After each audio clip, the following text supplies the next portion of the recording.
네, 금요일 날은 정말 실력파 일타 강사들의 부동산 이야기 제대로 알아보는 시간입니다. 부동산 관련해서는 여러 가지 정책도 많이 나오고요. 또 법안들도 나오고 있습니다. 이런 법안이 시장에는 어떤 영향을 미치는지를 잘 판단해야 될 것 같은데요. 아직도 우리나라는 집 안 갖고 계신 분들도 많고요. 집을 갖고 있어도 다시 여러 가지 변동 사항이 있는 분들이 많이 있습니다. 이분들에게 저희가 집을 어느 시점에 살지, 언제 팔지 이런 것들도 중요한 정보이기 때문에 알아보고 있는데요. 한문도 교수 매주 저희가 격주로 만나서 연결 드리고 있는데 지금 살짝 연결이 지연되고 있습니다. 한문도 교수 전화 받을 때까지 제가 잠시 설명드리도록 할 텐데 여러 가지 정부에서 내놓은 정책 중에 재개발, 재건축을 수월하게 만드는 정책이 있습니다. 재개발, 재건축은 여러 가지 까다로운 조건이 있습니다. 일단 연한이 돼야 됩니다. 30년 이상, 40년 이상 이런 연한이 있고요. 또 안전 진단을 받아서 그 집 건축물 자체가 살기에는 위험하다. 안전적 조치를 해야 된다라는 판단을 받아야 됩니다. 그래서 D등급을 받거나 아주 안 좋은 등급을 받으면 오히려 축하 플래카드가 걸린 경우도 있습니다. 그만큼 또 재건축과 재개발이 다시 이익으로 환수될 수 있다라는 기대 때문인데 그래서 또 생긴 법들이 있습니다. 바로 재건축 이익 환수 초과에 대한 내용들도 있죠. 이런 복잡한 연결고리들이 있기 때문에 부동산 정책과 관련된 법안을 잘 이해해야 됩니다. 잘 이해시켜 주실 분 지금 연결돼 있습니다. 서울디지털대 부동산학과 한문도 교수입니다. 교수님 안녕하세요. 네, 안녕하세요. 네, 국가에서 정책이 나오면 사실 굉장히 부동산 시장은 민감하게 받아들이고 또 국민들, 소비자들도 민감하게 받아들이는데 네. 110 대책이라고 표현하겠습니다. 1월 10일 부동산 대책이 나왔는데 대부분의 보도는 나와도 시장은 감감 이런 표현입니다. 좀 더 정확하게 풀어서 교수님의 분석이 있어야 될 것 같아요. 예, 그 보도가 좀 맞는 것 같습니다. 네. 일단 통상적으로 1월 10일 정도에 대책이 나왔으면은 한 일주일 정도 지나면 시장이 좀 움직여야 되는데요. 네, 그런 모습이 없습니다. 없고 네. 거래량으로도 좀 확인이 되는데요. 작년 10월이 서울 아파트 같은 경우에 아파트 거래량이 한 달에 한 3천 건 계속 넘다가 10월부터 꺾이기 시작했어요. 2,330건으로. 그 11월에는 1,800건, 12월에는 지금 1,687건이거든요. 네. 물론 한 열흘 정도 남았지만 이것도 한 1,800이나 1,900선에서 멈출 것 같고 1월 달이 지금 400건밖에 안 됩니다. 그러면 1월 달도 아마 신생아론 대출에 대한 기대감이라든지 120 대책의 기대감에 비해서는 상당히 거래량이 증가하는 폭이 거의 없다고 보여집니다. 예. 감소하는 느낌이고 경기도도 거의 비슷합니다. 예. 전국도 형태가 비슷하다. 전국이 평균이 한 월 거래량이 한 5만 건 되거든요, 아파트가. 근데 지금 11월, 12월이 2만 5천 건, 2만 2천 건밖에 안 돼요. 반토막도 안 됩니다. 네. 그리고 1월 달은 현재 8천 건밖에 안 됩니다. 그래서 쉽사리 한 번 꺾인 매수 심리가 네. 정부의 대책에도 불구하고 반응하지 못한다는 거는 이미 가격이 8, 90% 회복한 데들이 많잖아요. 네. 그 가격에는 수요자들이 안 움직인다는 게 데이터로 나타나고 있는 것 같습니다. 예. 그러면 교수님 지금 사실 거래 절벽과 부동산 가격의 대세 하락 또는 하락을 통한 조정 워낙 급격히 오른 부분이 있기 때문에 조정 이 두 가지를 같이 얘기하거든요. 둘의 상관관계가 있는 겁니까? 하락하면서 거래 절벽이 더 심화되고 거래 절벽이 심화되면서 또 더 하락하고 이런 관계인가요? 어떻게 봐야 됩니까?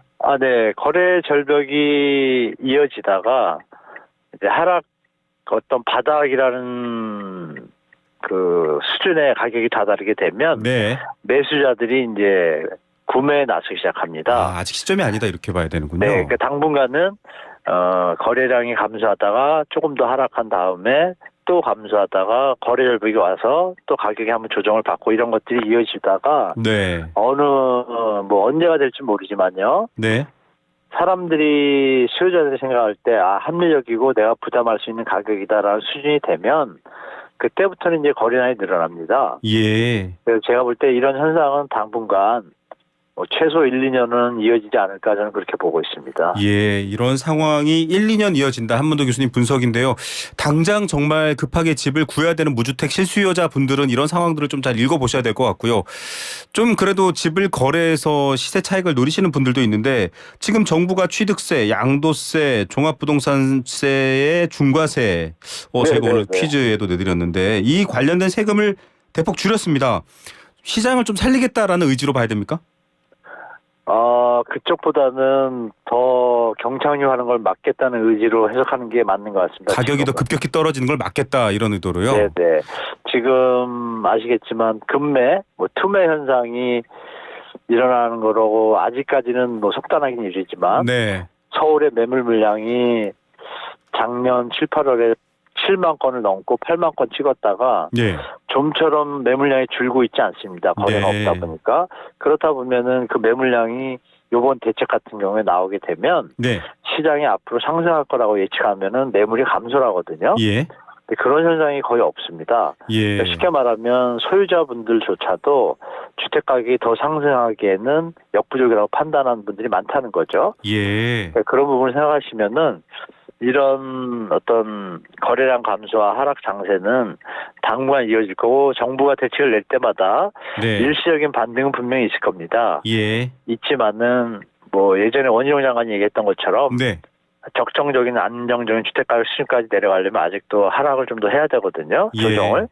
그런 시간이 좀 이어질 것 같습니다. 부동산의 적정 가격이 무엇인가를 놓고도 사실은 이미 산 분들 또 사서 어떤 이익을 기대하시는 분들 제각각 시각이 다 다릅니다. 정말 적정 시장가, 공정 시장가에게 있는 게 아니어서 더 그런 부분이 있는데 정부가 지금 여러 가지 대책을 내놓고 있지만은 하락세는 계속 얘기하셨습니다. 그리고 1, 2년 정도 더 지나야 매수 심리도 살 수 있을 것이다. 이렇게까지 아까 분석해 주셨는데 교수님, 적정한 가격, 이 기존의 여러 가지 가격 변동을 놓고 보면 언제쯤 혹은 얼마 정도 이렇게 설명할 수 있을까요? 지역에 따라 다르지만 일단 서울 수도권 위주로 좀 말씀해 주시죠. 예. 일단 제가 1, 2년이라고 말씀드린 거는 정부의 연착륙 정책이 계속 이어진다는 전제고요. 네네. 만약에 리스크나 또 PF 부실 문제라든지 자영업자 문제라든지 여러 네. 경제 상황이 좀 안 좋게 되면 네. 그 바닥 저점은 더 빨리 올 수도 있습니다. 급격하게. 예. 그러니까 그 적정가격이라는 개념이나 수준이 어느 수준이냐면 현재 최고점 대비요. 작년 초죠. 작년 초가 최고점이었는데요. 네. 그거 대비 서울은 30에서 40% 정도 하락 수준. 네. 그리고 수도권은 이미 벌어진 곳도 있지만 네네. 최고점 대비 최대 50%까지 조정이 되면 네. 그때부터는 수요자들이 아마 매수에 나설 겁니다. 네. 이렇게 설명해 주시니까 정말 쉽네요. 최고점이 언제인지 잘 관심 있는 주택을 살펴보시고요. 그 최고점 대비 이 정도 수준으로 조정이 되는 것. 왜냐하면 정부는 지금 너무 떨어질까를 오히려 우려해서 여러 정책을 펼치기 때문에 그 부분을 잘 감안하셔야 될 것 같습니다. 추가로 말씀드릴게요. 지금 말씀 주신 그런 대책을 던졌음에도 불구하고 네. 또 이번에 임대사업자분들도 반응들이 어떻냐면요. 네네. 이 비싼데 무슨 집을 사가지고 세금 깎아준다고 몇 푼 집값 내려가면 누가 책임지냐 이런 얘기가 있습니다. 정부 설명하고 좀 다르네요. 반대인데요. 네네. 그러니까 그런 전반적으로 투자자나 수요자들이 현재 주택 가격에 대해서 약간은 좀 높다라고 다 판단하고 있는 것 같습니다. 예, 가격에 대한 인식은 이런 수준이다라고 추가 설명을 해주셨습니다. 네. 정부는 이렇게 해주면 임대 사업자들이 여러 가지 소형 주택들 매입하고 또 운영하면서 임차인들도 혜택 볼 거다. 이게 지금 정부의 설명이지만 시장에서는 지금도 사기에는 부담스러운데 이런 시선이 있다라는 얘기인 것 같습니다. 자, 근데 지금 여러 가지 이 세제 혜택 변경도 그렇고 여러 정책 중에 중요한 몇 가지는 국회에서 통과돼야 되는, 그러니까 법을 바꿔야 되는 것들도 많거든요. 그렇죠. 이게 발표는 했습니다만 언제 어떻게 될 것이냐, 또 이게 야당이 아직까지는 총선 전까지는 다수당인데 통과될 거냐, 여러 가지 변수가 어떻게 봐야 됩니까? 이거는 이루어질 수 있는 변수로 봐야 됩니까? 아니면 이거는 좀 약간 선언에 그칠 수 있다라고 봐야 됩니까? 이 정부에서 던진 이번에 재건축 안전진단 완화 부분도 현장에서는 사실 일부 현장을 빼고는 해당 사항이 없습니다. 실제로 거래량이 늘어나지도 않고 호가도 안 오르고 있는데요. 당장 재개발 요건이 완화돼서 한다고 해도 네, 시장이 반응하지는 않을 수도 있다, 이런 말씀이시네요. 네, 법이 통과된다고 해도 아시는 바와 같이 최근에 사례 말씀 올리면 네. 노원구 무슨 아파트였죠? 추가 분담금이 갑자기 5억 몇 천만 원이 나온다고 하니까 네. 주민들이 좀 멘붕에 빠지셔가지고 예. 재건축을 할지 말지를 다시 얘기하자 할 정도로 네. 실제로 현재 주택가격 수준이 또 건축비의 수준이 너무 높아져가지고 네네. 이제 시장이 좀 혼동스럽습니다. 그래서 사업성이 없는 지역들은 재건축을 하기에 소유주들이 부담을 느낍니다. 예. 그러니까 예를 들면 음마아파트 같은 경우에는 괜찮거든요. 예. 사업성이 높지 않습니까? 네네. 분양가도 높고 그러니까 이제 사업을 추진하는데 분명히 호재가 작용됩니다. 네. 그 얘기 뭐냐면 음마라든지 실제로 사업 시행 인가 전까지 안전진단을 통과할 게 확실한 현장들은 도움이 되는데요. 네. 그렇지 못한 현장들은 추가 분담금 문제뿐이 아니라 안전진단이 통과되라는 법도 없고 그 자체도 또 국회에서 법을 통과하지도 아직 않았잖아요. 예. 그러니까 시장에서 반응이 없습니다. 너무 변동성이 심하니까 예. 시장에서 뭐 언론에서는 좀 뭐 그렇게 표현하는지 모르지만 네. 실제 시장 수요자들은 전혀 그 대책에 대해서 뭐 주택의 호재라고 생각하는 부분 일부분의 뭐 제한적으로 있지 나머지 전반적으로는 반응이 좀 없는 것 같습니다. 예, 문턱을 낮추는 제도 변경보다는 오히려 시장 상황이 지금 전혀 아닌데 이런 반응들로 읽혀지고요. 여러 가지 얘기 나온 것 중에 지금 분양가 상한제 얘기가 있는데 네. 서울에서는 일부 또 분양가 상한제가 풀리는 지역도 있나요? 지금 이런 곳에는 고분양가가 또 나온다라는 보도도 있고 또 아직도 강남이라든지 분양가 상한제가 적용되는 곳에는 또 뭐 로또 청약 이런 얘기도 있고 정확하게 어떤 정보가 맞는지 모르겠습니다. 일단 현재 시점에서는 둘 다 뭐 맞다 볼 수 있는데요. 네네. 현재 시점에서 강남 지역이 90% 정도 회복을 했잖아요. 네. 회복한 기준의 주택 가격에 맞춰볼 때는 로또 분양에 가까운 차익 실현이 가능한 건 맞습니다. 예. 현재 분양가들이 높음에도 불구하고 네. 아시는 바와 같이 메이플자이 같은 경우에 뭐 사상 최고가인 평당 6,700만 원 선인데요. 예. 그 뭐 59제곱미터도 뭐 10몇 억이 됩니다. 근데 예. 시세가 한 20억대 초반이에요, 주위가. 그러니까 이제 뭐 5억 정도 차익이 있다고 하지만 이게 이제 회복된 가격이지 않습니까? 예. 그러면은 우리가 예측할 것이 만약에 내려간다고 가정하실 때 조정을 받는다고 했으면 네. 그러면은 사실 고분양가가 해당되겠죠. 예. 그러니까 시세 차익을 노릴 수 없는 상황이 올 수도 있다는 걸 아셔야 되고 다만 조정폭이 작을 경우에 비교해 보시면 네. 신축이니까 분양받을 가치는 분명히 있습니다. 예. 내려가더라도 네. 그 수준이 맞기 때문에 그래서 이 강남 일대는 고분양가 논란이 있지만 현재 시세 맞춰볼 때는 차익이 존재하는 건 맞고 예. 조정이 됐을 때는 차익이 없을 수도 있다라는 그러니까 쉽게 말씀드리면 투자 개념으로 들어가서는 위험하시다. 예. 실거주 개념으로 하시는 게 낫고 나머지 말씀 주신 경기도 일대와 서울 일대의 고분양가 네. 지역들은요. 아시는 바와 같이 다 완파는 되지만 네. 계약이 안 되고 있습니다. 미분양이 나고 있죠. 그래서 네. 좀 조심하셔야 될 것 같습니다. 특히 광명 쪽에 뭐 작년 연말하고 올 초에 연달아 큰 단지가 두 군데가 했는데요. 광진구도 언급되고 있고요. 네. 네네. 광명의 그 뭐 어디 브랜드라고 제가 말씀드린 뭐하고 네네. 12개 타입에서 8개 타입이 미달이 났습니다. 예. 그러니까 고분양가에 대해서 수요자들이 철저히 외면하고 있기 때문에 네. 당분간 고분양가는 강남을 제외하고 나머지 지역들은 조정이 좀 돼서 분양을 하지 않을까 그렇게 보고 있습니다. 예, 뭐 지금 분양가 상한제 빠진 곳들 중에는 평당 1억 1,500 이런 얘기도 나오고 있고 아까 말씀하셨던 것처럼 여러 가지 지역에서는 또 메이플자이에서는 6,705만 원 여러 상황이기 때문에 좀 따져봐야 될 부분이 많고 앞서 말씀하셨다시피 은평구에서도 재건축 재개발 얘기할 때 추가 분담금 때문에 오히려 사업성이 없어서 네네. 좌절될 수 있다는데 네. 지금 건설사 입장에서는 건설사 얘기입니다. 네. 아파트 짓는데 돈이 너무 많이 들고 뭐 물가도 상승됐고 금리도 올라갔고 이거 너무 비용이 많이 든다라고 하거든요. 그게 계속 상승되는 상황이면 집값이 떨어지는 건 어렵지 않나요? 어떻게 보십니까? 신축 기준입니다만. 그렇게 보시면 안 되겠죠. 네. 시장에서 그 가격을 받아줄 수요가 있다라면 네네. 당연히 올라가는 게 맞겠죠. 예. 근데 지금 현재 상황을 보면 주택 가격이 건축비는 올라갔다 하더라도 전체 분양가에서 차지하는 비율은 작은 데는 30%고 많은 데는 50% 되거든요. 예. 근데 그 건축비 말고 만약 주택 가격이 그대로 유지가 되고 현재 가격이라면 시장에서 사는 사람이 없다 그러면 어떤 일이 벌어질까요? 건축비는 필수 원자재비니까 바꿀 수가 없지만 바꿀 수 없죠. 토지 가격이 조정이 되겠죠. 예.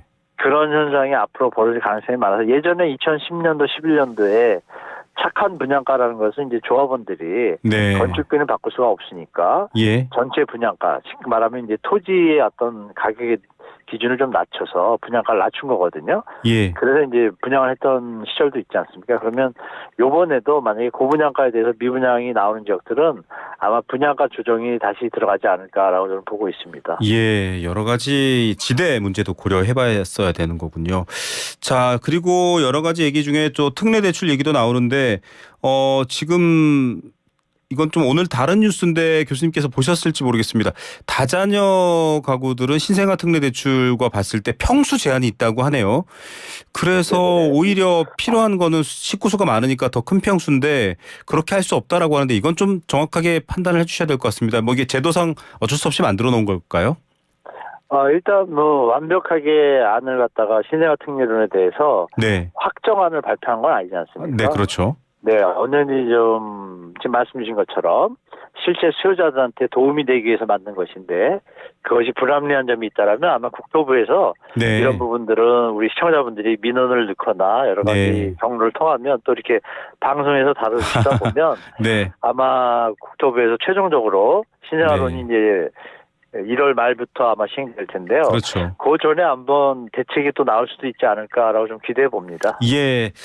자, 국토부에서도 뭐 그런 설명을 하고 있습니다. 이게 정책자금, 주택도시기금을 재원으로 하는 거는 면적 제한은 뭐 누구는 풀어주고 누구는 안 풀어주고 이게 어렵기 때문에 저희도 좀 필요하다면 저희한테도 의견을 많이 주시면 한번 이 주제만 저희가 또 한번 다뤄보도록 하겠습니다.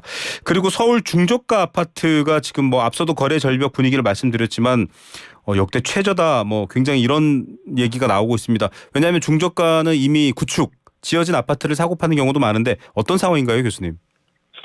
근데 이게 보도가 묘한 게요. 네.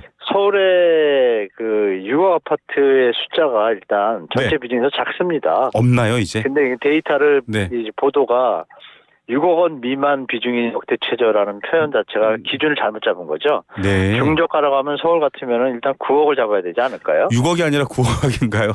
네, 9억으로 비싸네요. 잡아주면 왜냐하면 뭐 강남 지역 20억대고 네. 그 강북 지역에서 조금 저렴한 데는 뭐 6억 7억대 가지 않습니까? 네. 그러면 저가라고 얘기를 하겠죠. 저가. 비율상. 네. 중저가라면은 그래도 9억 10억 선까지 포함을 해야 되겠죠. 예. 그걸로 가정했을 때는 60% 가까이가 다 중저가 거래입니다. 예. 그리고 최근에 와서는 60%에서 더 증가해가지고 한 70% 정도가 중저가 거래입니다. 예. 이 말씀 주신 기사 보도는 조금 왜곡돼서 좀 시장을 표현한 것 같습니다. 제가 볼 때. 예. 저희 젊은 세대 스태프들이 또 방송 스튜디오 바깥에 많이 있는데 6억 네. 아파트도 구하기 어렵다라는데 이게 중저가도 아니고 더 어렵다고 하니까 네, 참 어렵습니다. 그리고 실거주제 폐지 얘기도 오랫동안 나왔습니다. 이게 사실 어떻게 보면 좀 이런 여러 가지 규제 완화나 정책들이 한꺼번에 쏟아져서 좀 네. 혼란스러웠는데 이 실거주제 폐지는 어떻습니까? 이것도 사실 국회 문턱은 넘어야 되긴 하거든요. 예, 이거는 지금 뭐 답변 드릴 수는 없지만 네. 총선이 끝나고 나서 집권 여당이 다수당이 되면은 아마 시행을 할 거고요. 네. 만약에 집권 당이 다수당이 안 되고 소수당이 될 경우에는 아마 폐지가 안 될 것 같습니다. 여소야되면 이것도 넘기는 어렵다 실거주 폐지도 네, 그렇게 네, 보시는군요. 그 강남 4구의 특성상 투기 요소가 많기 때문에 네.